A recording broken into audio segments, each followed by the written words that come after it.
Doctor Plácido, lo invitamos. Muchas gracias por la oportunidad. Es para mí un honor estar con ustedes en tan importante evento y habiendo escuchado al profesor hace unos instantes, el tema que hoy día complementaría con esto es un poco más, creo yo, molecular. Cada una de las intervenciones que se plantean en todos estos eventos ameritan un paciente estable, estabilizado, que tenga la mejor respuesta. Hemos visto que los resultados son óptimos, pero cada detalle han sido tomados en cuenta para estos resultados al 100%. Y yo felicito todo esto. Pues bien, vamos a comentar ahora lo que es más que nutrición, inmunonutrición o inmunomodulación. Es un tema que podemos mencionar, tal vez hasta hace unos años teníamos poco conocimiento de esto, hoy en día avanzamos más y la tendencia es hacer una terapia nutricional o una nutrición dirigida, que es lo más importante. La pregunta que nos hacíamos o se nos hacemos siempre, ¿es posible que podamos, mediante la nutrición o inmunonutrición, en los pacientes que tengan alguna utilidad en estos pacientitos que van a ser sometidos a un trasplante de algún órgano o un tejido? Pues debemos tener en cuenta que después de un trasplante todos los pacientes van a enfrentar dos temas. Nosotros queremos un paciente que mantenga su inmunidad para que no se me complique y la otra que no me genere rechazo. Y eso es lo ideal. Quisiéramos tener un paciente que me responda muy bien ante cualquier infección, pero sin que esto me genere una inmunosupresión. Entonces, necesitamos un paciente óptimamente completo. Entonces, tenemos que modificar o modular. Esta lámina que me he permitido mostrarles acá es un pequeño recuerdo que estoy convencido que cada uno de ustedes lo maneja. Cuando nosotros presentamos cualquier tipo de injerto, el organismo utiliza pues, los metabolitos para presentarlo a nuestro sistema inmunológico. Nuestro sistema inmunológico va a procesarlos como cualquier mecanismo de defensa y va a generar pues, a nivel del sistema linfático un tipo de respuesta. Las respuestas son los linfocitos T y dentro de los linfocitos T nosotros tenemos los linfocitos Helper 1 y los Helper 2 y ahí tenemos que unos son más proinflamatorios y el otro sería antiinflamatorio. Sin embargo, ambos participan en lo que es la respuesta de rechazo. Inicialmente puede haber una activación de los T1 activando las interleuquinas 4, interleuquinas 5 y otras interleuquinas, es decir, todo el sistema inmunológico activado que podría generar un rechazo hiperagudo, ¿no? Y podría estar relacionada a la CELPER2 también a lo largo del tiempo en un rechazo crónico tal vez. Por eso es que es necesario que esta inmunidad sea manejada. Entonces eso quiere decir que tenemos que tener un sistema inmunológico adecuado, pero que no me vaya a generar rechazo, que es lo que buscamos. Y entonces, nuevamente, ¿qué cosa hace la inmunonutrición o qué cosa deberíamos buscar que haga nuestra inmunonutrición? Mejorar la función inmune, es decir, mejorar la respuesta sin llegar a un exceso antiinflamatorio, porque recordemos que el proceso inflamatorio de nosotros puede ser muy exagerado. Un estado hiperinflamatorio, como pudimos ver en la época del COVID, en la cual había tormentas de citoquinas que no podíamos manejarlas, es prácticamente imposible. Y tampoco deprimir al paciente en eso. Reducir la inflamación, apoyar en la recuperación y la cicatrización y reducir, pues lógicamente con todo esto, las complicaciones. ¿Cómo mejoraríamos la función inmune? Utilizando inmunonutrientes inmunonutrientes, es decir, algunos elementos que están en nuestra alimentación, pero específicamente en dosis adecuadas, en concentraciones adecuadas y en un estado de que pueda servirnos para mejorar y regular la respuesta inmune. ¿Y es factible eso? Claro que sí, porque los linfocitos son células y las células están formadas por membranas. Las membranas están conformadas por macro y micronutrientes. Recordemos, no solamente fosfolípidos, vamos a tener lípidos complejos, carbohidratos complejos y una serie de elementos que van a constituir una señalización en esa membrana, que van a permitir que un segundo mensajero lleve la información correcta al núcleo. Y entonces la respuesta podría ser modulada y no ser exagerada y permitirme mejor. Además, recordemos que un paciente que va a ser sometido a un trasplante o a una cirugía compleja como estas, posiblemente su medio interno esté alterado. Si es un órgano, si vamos a hacer un trasplante renal, hepático, sea cual sea, ese órgano afectado ha alterado su metabolismo y va a haber déficit nutricional, déficit de algunos oligoelementos, de micronutrientes, dígase, no solamente los que conocemos, calcio, fósforo, magnesio, zinc, sino otros que tal vez no lo tengamos en cuenta, como son el zinc, que participa en más de 200 procesos enzimáticos, el manganeso, que es algo similar, selenio, manganeso, vitamina C y otra serie de elementos que podrían participar y estar en este paciente tal vez descompensado y si no lo tengo en cuenta puede jugarme un papel negativo, o tal vez si lo tomo en cuenta podría ser que sea beneficioso para mis resultados. Entonces buscamos eso. Apoyo en la recuperación y cicatrización. Nosotros recordemos que diariamente nos estamos oxidando, es decir, generando radicales libres, generamos oxidación. Y nosotros tenemos que tener en cuenta que nuestro sistema orgánico genera antioxidantes, entonces nuestros antioxidantes naturales deben ser reforzados. Y entonces nutrientes, que en este caso como glutamina y antioxidantes, que nosotros formemos y que consumamos, podrían mejorar la recuperación postoperatoria. Cuanto más oxidación se genere en un estado de estrés oxidativo o un proceso inflamatorio, pues lógicamente eso no nos conviene y nosotros tenemos que ayudar al organismo a generar esos antioxidantes. Un antioxidante por excelencia, uno de los mejores que tenemos en nuestro organismo, es el glutatio. Vamos a hablar de él dentro de unos minutos. El glutatio es uno de los elementos antioxidantes que se generan mediante 3 aminoácidos, la glicina, el glutamato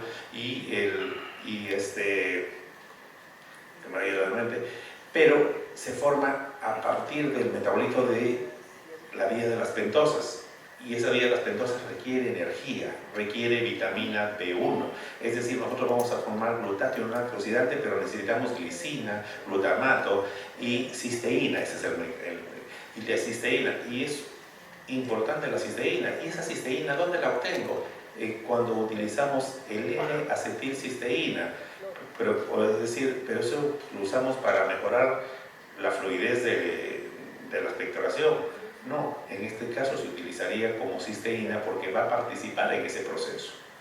Hoy en día se están buscando utilizar ya el glutatión endovenoso o usar otros nutrientes, otros elementos para hacer como antioxidantes, pero la forma natural de la formación es a través de estas vías. Entonces estamos viendo de que elementos importantes propios de nuestro organismo pueden ser potenciados simplemente mejorando el aporte de algunos aminoácidos esenciales para mejorar este sistema inmunológico. Entonces buscamos reducir complicaciones y para reducir debemos mejorar no solamente el estado nutricional. Y cuando hablamos de mejorar el estado nutricional no queremos decir que este paciente pues va a convertirse en un superhombre, sino simplemente recuperar su estado basal, mejorar cada uno de los elementos, corregir disfunciones metabólicas, corregir la disfunción hepática, disfunción renal, disfunción tiroidea posiblemente, mejorar los aportes de los aminoácidos. Tal vez estos pacientes tengan déficit de electrolitos, tal vez estén acidóticos, tal vez tengan que compensarse algún otro micronutriente. Entonces esa evaluación debe ser pues compensada para disminuir. Y entonces ahí viene lo que se llama la inmunonutrición, que ya se viene aplicando de hace muchos años atrás y es en la que cada vez encontramos muchos más elementos. Lo que buscamos entonces es buscar mejorar la tolerancia al injerto, reducir el riesgo de rechazo, minimizando al mismo tiempo entonces los efectos secundarios de una inmunosupresión. Esto es importante porque cada vez encontramos más evidencia de que si tomamos en cuenta estos puntos, las respuestas son favorables. Este esquema que vemos aquí es a nivel intestinal. Nuestro intestino representa el 80% de todo nuestro sistema inmunológico. Años más adelante vamos a ir viendo de que casi todo lo que consumamos va a estar más relacionado con nuestra inmunidad. Cuanto nos alimentemos no tan adecuadamente o con los alimentos que recibimos hoy día que son tanto procesados o hasta sobrecarga de sustancias tóxicas, se puede decir, nuestro organismo se ve afectado y cada vez nuestra inmunidad se ve comprometida. En el intestino, nosotros podemos observar cómo los antígenos y las sustancias están reguladas por una protección que es la microbiota intestinal, que es la que tal vez presenta los nutrientes a los órganos efectores, en este caso las placas de Peyer, los linfocitos T, igual como lo vimos en el injerto. Y entonces esto genera nuestra inmunidad, nuestra defensa. Entonces, a través de una ingesta de alimentos, nosotros vamos a obtener un intestino óptimo y adecuado. Un intestino que trabaja adecuadamente, que tenga las funciones adecuadas, nos va a dar una mejor inmunidad. Por eso es que la microbiota intestinal ha pasado a ser ahora fundamental mantenerla, porque no solamente consiste en tener cantidad, sino variedad de esta microbiota que va a representar nuestro mapa microbiológico y es el que posiblemente nos disminuya el riesgo de enfermedades crónicas como son cánceres y otras complicaciones. Entonces, ¿qué inmunonutrientes vamos a hablar? ¿O qué cosas inmunonutrientes tenemos? Son muchos. La vitamina A, vitamina B12, la vitamina B6, ácido fólico, pero son vitaminas. No, es que antes se consideraba que estas vitaminas eran simplemente elementos que eran fundamentales para cubrir un déficit, por ejemplo, el raquitismo, la anemia, ¿no? La B12 se utilizaba pues netamente en anemia megaloblástica o problemas tal vez neurológicos. Sin embargo, la vitamina B12 actualmente se considera como un inmunonutriente porque se ha visto que mejora, no solamente mejora, sino reordena la función de los linfocitos para que funcione. Es fundamental y es más, participa en la formación del ADN y el ARN. Eso quiere decir que si yo no tengo cantidades adecuadas de vitamina B12, puede ser que mi sistema inmunológico se altere. Es por eso que en las personas, a medida que van avanzando de edad, uno tiene que ir corrigiendo valores adecuados y ya se habla de valores por encima de 900, de 1200, para ir manteniendo la funcionabilidad del ADN y el ARN como sistema inmunológico. Lo mismo podríamos hablar de la vitamina D. Vamos a englobar y hablar un poco de alguno de ellos porque sería imposible hablar de cada uno, cada vez encontramos mucho más. Vamos a hablar de la glutamina, arginina, omega 3 y vitamina D para esencia del caso porque necesitamos reforzar un poco qué cosa es nuestra inmunidad. Y hemos escogido glutamina porque glutamina hasta hace unos años era un elemento muy mencionado en todo lugar y se creía pues que era la panacea para toda la cura. Se hablaba de glutamina, que la glutamina regeneraba células y que podía recuperar a los pacientes, y es que si le dábamos grandes cantidades de glutamina, estos pacientes podían recuperar rápidamente una célula. Sí es cierto de que la glutamina participa en la recuperación, sin embargo, recordemos que glutamina, arginina, citrulina son aminoácidos que tienen mucha relación. Y es importante tal vez aquí recordar un poquito de bioquímica porque nosotros debemos recordar que la glutamina se va a transformar en glutamato. Sí, y este glutamato en algún momento se va a transformar en glutatión, los que les mencionaba, ese glutatión que es el antioxidante, pero también es producido por el glutamato. Y este glutamato dentro de su proceso, para complicarles más los nombres y recordarles la bioquímica, va a pasar la ornitina, citrulina, y se recordarán que eso es el ciclo de la urea.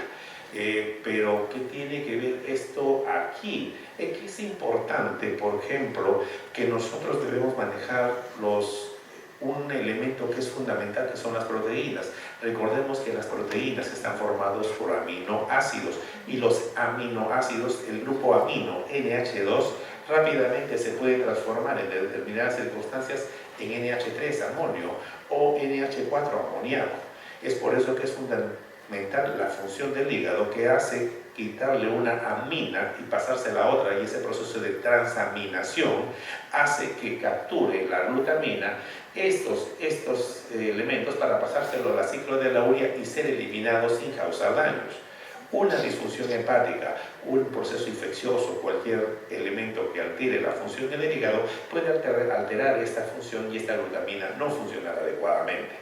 Entonces ya estamos viendo que la glutamina es un aminoácido, si bien es cierto, no es esencial, en determinadas circunstancias se convierte esencial porque al margen de donar esas cadenas hidrocarbonadas, participa en la gluconeogénesis hepática, es decir, participa en formar energía también, forma parte del ciclo de la urea, como hemos visto, transporta nitrógeno al riñón, ¿no? Hemos visto que elimina, entonces participa en esa transaminación, es fundamental en eso. Proporciona energía a los enterocitos. A nivel intestinal se capta esa glutamina cuando la comemos y eso genera energía en los enterocitos. Es decir, si nosotros no estamos alimentándolos adecuadamente, no consumimos glutamina, esos enterocitos pueden trabajar inadecuadamente. Hemos visto síntesis de pirimidina, purinas, nicotinamida, arginina, síntesis de glutatión que hemos visto, aumenta la respuesta de las células T, aumenta la diferenciación de linfocitos B, aumenta la fagocitosis mediada por macrófagos. Recuerden que no solamente consiste en tener un macrófago o un linfocito, sino de que estos neutrófilos, macrófagos, linfocitos trabajen adecuadamente y digieran los procesos que eliminan. Y entonces aumenta la producción de citoquinas. También se le relacionaba y la glutamina, y se ha hecho, hay bastantes estudios de ellos, en los cuales cuando se daña una célula, esta glutamina puede participar en la recuperación y en la regeneración celular. Es por eso que es su importancia. Sin embargo, la glutamina en exceso para un paciente que tiene falla hepática o falla renal puede ser contraproducente y por eso aumentar la mortalidad. Por eso tenemos que usarlo con mucha precaución y ayudarlo. Hoy en día la glutamina también se menciona de que podría ser parte de lo que es la vía energética de algunas células cancerígenas. Es por eso que se tiene que tomar con moderación. Sin embargo, no podemos creer malo o bueno, porque hay que regular la dosis, evaluar el paciente en el que lo vamos a decidir y ver en qué momento se lo debemos dar. El glutatio que hemos mencionado, ese glutatio es una pequeña proteína, glicina, cisteína y ácido glutámico. Esta cisteína que lo obtenemos, esta glicina lo tenemos en el organismo, el ácido glutámico que viene de la glutamina y la cisteína que la consumimos cuando consumimos N-acetilcisteína, es un potente antioxidante, nos protege de radicales libres. Recordemos que cada instante estamos consumiendo elementos que van a generar radicales óxidos o especies reactivas de oxígeno o especies reactivas de nitrógeno. Entonces aumenta el nivel de energía porque sí, es cierto que esto participa en la vía de las pentosas generando un poco de energía. Entonces la energía no solo va a ser de la glucólisis, sino también de esa vía de las pentosas. Y mejora el sistema inmunológico, combate efectos dañinos de los radicales libres y protege de enfermedades relacionadas con edad como cáncer, enfermedades cardíacas y demencia. Entonces, ¿participa en la inmunidad? Sí, participa en la inmunidad. Y entonces, si yo tengo buena cantidad de glutatio, ¿será un buen antioxidante? Claro que sí. Y si yo hago una cirugía y hago un pequeño corte, ¿se generarán radicales libres? Por excelencia que sí. Entonces, si mi sistema inmunológico tiene un buen antioxidante, pues lógicamente eso va a tener una mejor respuesta. Debemos suplementar glutamina porque tiene el efecto antioxidante, mejora el glutatio. Vamos a hablar un poco del óxido nítrico. Él tiene un efecto inmunomodulador, protege las células, mejora la cicatrización, disminuye la inflamación, protege de la apoptosis, mejora el metabolismo celular y disminuye procesos de infecciones y mortalidad. Estas son informaciones recientes, como ustedes pueden ver, del 2022. Un poquito de la arginina y citrulina son aminoácidos que también son importantes. La arginina se va a transformar en citrulina, se absorbe la citrulina y se transforma en arginina y también en glutamato o en glutatio. Es decir, estos elementos son combinables. La arginina es un aminoácido que hasta hace muchos años se consideraba pues también no esencial. Hoy en día que vemos que la arginina, la citrulina, ¿no? Van a participar en el ciclo de la urea, algo similar a lo que mencionábamos. Sin embargo, la arginina tiene una particularidad, va a formar un elemento que hasta hace un tiempo era considerado muy dañino porque generaba vasodilatación, sepsis y mortalidad, que es el óxido nítrico. A partir del año 98 más o menos ya se considera que el óxido nítrico es importante porque actúa a nivel vasodilatador y mejora el efecto de la función endotelial. Es decir, el endotelio ya pasa a ser como un órgano cuya disfunción va a generar una serie de complicaciones a todo el organismo. Una disfunción endotelial puede generar eventos como desórdenes cerebrales como el ACV, hipertensión y otros elementos más como el infarto. Entonces, vamos viendo que la arginina. Aquí está la glutamina, arginina y citrulina, entonces es un triángulo muy importante, o sea, no solamente la glutamina, sino la arginina. Entonces vemos que esta arginina también participa junto con la citrulina en todo lo que hemos mencionado, precursor de la ornitina, mejora la cicatrización de heridas, es decir, tiene efectos benéficos. Pero uno de los elementos que es importantísimo es la formación del óxido nítrico, que va a mejorar la función endotelial. Hace unos instantes hemos visto cómo se está trabajando con los trasplantes vasculares. Pues bien, si nosotros queremos que haya un mejor respuesta vascular, tenemos que mejorar el óxido nítrico. ¿Y por qué? El óxido nítrico es un radical libre, ¿no? Pero es un elemento protector y se descubrió que existen tres isoenzimas. Esas tres isoenzimas son el óxido nítrico neurológico, el óxido nítrico endotelial y el óxido nítrico inducido. El más dañino es el inducido y es el que me genera inflamación, el que me va a producir radicales libres, es tóxico, me favorece el estrés oxidativo. Y eso se va a generar cuando hay un proceso inflamatorio de por medio, cuando hay una enfermedad que me ha generado desbalance y me ha generado ese elemento. Normalmente nosotros vamos a formar y debemos tener buena cantidad de óxido nítrico endotelial, porque es mi protector, es el que me genera vasorregulación, me favorece la permeabilidad vascular, regula mi sistema inmune, es antiproliferativo y tiene otros elementos. Entonces, este óxido nítrico endotelial me protege, y si para yo tener óxido nítrico endotelial requiero tener una buena cantidad de arginina. Eso quiere decir que si yo consumo arginina, mi objetivo es formar óxido nítrico endotelial. Sin embargo, entonces, si yo tengo un proceso, este es un proceso normal, acá para acoplar, ustedes ven, óxido nítrico se junta con la citrulina, la arginina, gracias a estos elementos, estos cofactores, digamos, van a terminar transformando la arginina en óxido nítrico y citrulina. Estos trabajan en pareja de dos gracias a una molécula de zinc. Es por eso que les mencionaba que aquí el zinc es importante. Y entonces, si tenemos dos moléculas, vamos a formar citrulina y óxido nítrico. ¿Qué pasa si hay un proceso inflamatorio? Ese proceso inflamatorio, como el peróxido nítrico, impide que este zinc actúe y estas moléculas ya no van a formar óxido nítrico y vamos a tener una enzima desacoplada y no se forma óxido nítrico. Al no formarse óxido nítrico endotelial, pues aumentan los procesos proinflamatorios y esto nos genera disfunción. ¿Y en qué caso vemos esos?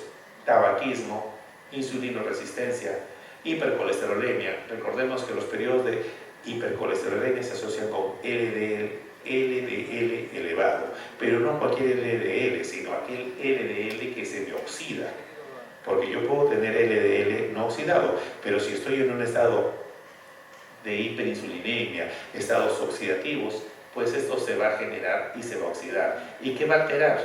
Va a alterar y va a alterar la formación de este óxido nítrico endotelial, y esta disminución de óxido nítrico endotelial me predispone a mayor procesos inflamatorios. Es por eso que en los pacientes obesos, en los fumadores y los hipertensos vamos a ver una disminución de óxido nítrico endotelial y vamos a ver un aumento de LDL y vamos a ver procesos vasculares muy dañinos. Gracias. Y entonces la arginina puede transformarse gracias a procesos como citoquinas o STH1 helper o factor de necrosis tumoral alfa o la gamma, es decir, procesos inflamatorios, y puede desviar la formación normal de la arginasa, que va a formar ornidina, urea, en óxido nítrico inducido, que nos puede generar citotoxicidad e inflamación. Y entonces, ¿será conveniente usar arginina en un paciente que está inflamado? No, porque favorecería más la formación de óxido nítrico inducido. ¿Y qué me interesaría a mí? Tener una gran cantidad de arginina previa a una enfermedad para evitar tener óxido nítrico inducido y tener óxido nítrico endotelial, que es protector. Y entonces, esto es la explicación de todo eso. Hasta ahí lo que es arginina, citrulina, glutamina. Pero otro de los elementos también conocidos, los omega 3. Y los omega 3 se han hecho conocidos más porque en los últimos años hemos ido viendo de que participa pues no solamente como un elemento antiinflamatorio, o sea, modulador de la respuesta inflamatoria, sino hoy día se ha visto que produce proteínas antiinflamatorias. Entonces, tanto estos ácidos grasos poliinsaturados pasan a conformar las membranas celulares. Cuando nosotros consumimos omegas o consumimos grasas, las grasas saturadas o insaturadas o poliinsaturadas van a aglomerarse o concentrarse en las membranas celulares. Y de acuerdo a la cantidad de nutrientes que nosotros consumamos, pues esas van a ir a estas moléculas. Y tienen estas estructuras. Ahí vemos el ácido linolénico, el cosapentanoico y el DHA. Pues estos ácidos grasos pueden participar en diferentes procesos moleculares marcando o disminuyendo el proceso inflamatorio. Y es así que van a formar prostaglandinas o leucotrienos de series pares o impares. En este caso, la serie impar, estas prostaglandinas van a ser un efecto más proinflamatorio, a diferencia de los pares que van a formar resolvinas, protectinas, maresinas, que son proteínas que generan bloqueo de la inflamación, es decir, son antiinflamatorias. Y entonces los omega 3 ya no son entonces moduladores, sino son también antiinflamatorios y van a bloquear la respuesta del factor de necrosis tumoral alfa, van a bloquear estas respuestas proinflamatorias. Estas son las estructuras y no solamente son antiinflamatorias, sino que hacen que por su estructura, una membrana celular sea más fluida y mejore la comunicación, es decir, mejore la respuesta del segundo mensajero. Esta estructura del EPA, el DHA y del ácido linolénico, pues puede alterar la función. Y vemos acá como el EPA tiene una función de bloquear la peroxidación lipídica, que es el efecto que genera los radicales libres, la oxidación. La peroxidación lipídica es el elemento que nos descompensa a nosotros. Y nosotros podemos disminuir esa peroxidación si nuestras moléculas, si nuestras membranas contienen más EPA en nuestro organismo. Lo mismo podríamos decir el DHA, que favorece y mejora la fluidez de la membrana. Eso quiere decir que consumir omega 3, sobre todo EPA, DHA y otros elementos que son lípidos saludables, puede no solamente modular mi respuesta inflamatoria, sino ser un antiinflamatorio. Y entonces nosotros debemos tener un consumo adecuado de estos elementos. Y recordar que esos ácidos grasos van a aportar flexibilidad, fluidez y permeabilidad a una membrana celular, transformándose en un elemento antiinflamatorio, protector cardiovascular y del sistema nervioso. Entonces, omega 3 también es. Y un poquito de la vitamina D. Hasta hace un tiempo la vitamina D netamente era considerado como la vitamina B12 contra el raquitismo y otros elementos. Hoy día vemos que participa en el sistema inmunitario, en la respuesta de las células TH1, TH2, donde vemos menos se reduce, donde vemos más se aumenta, en los monocitos, en los macrófagos, en las células dendríticas, en las células T efectoras, en las células T, vemos que la vitamina D ejerce efectos benéficos. Y recordemos que la vitamina D tiene una estructura muy similar al colesterol y a los andrógenos. Y la vitamina D se ha visto de que cuando disminuye sus valores, los procesos infecciosos son mucho más severos. Pero uno diría, pero la vitamina D se puede producir con la exposición al sol.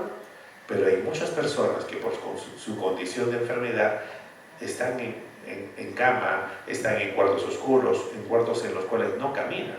Y entonces en ellos van a tener un déficit de vitamina D. Es importantísimo contar que valores por encima de 30 nanogramos por decilitros serían valores adecuados para una persona. Valores menores podrían ponernos en riesgo. Y entonces si nosotros consideramos que tener vitamina D adecuada va a disminuir, va a mejorar la función de las células dendríticas, va a mejorar la función de las células efectoras y va a mejorar la función de los monocitos, macrófagos y los linfocitos B, como ustedes pueden observar.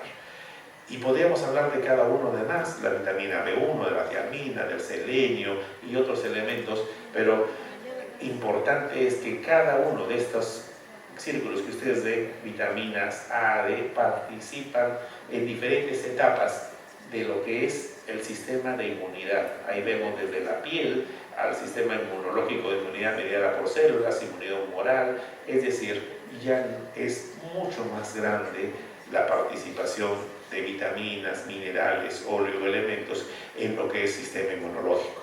Y volviendo al paciente de trasplante, entonces si yo necesito hacer una cirugía, me conviene evaluar, ya no nutricionalmente, sino inmunológicamente, molecularmente, y darle a ese paciente su estabilidad, no solamente en macronutrientes, sino en micronutrientes, vitaminas, minerales y antioxidantes. Yo creo que ha sido una pequeña introducción de lo que es mucho de inmunidad.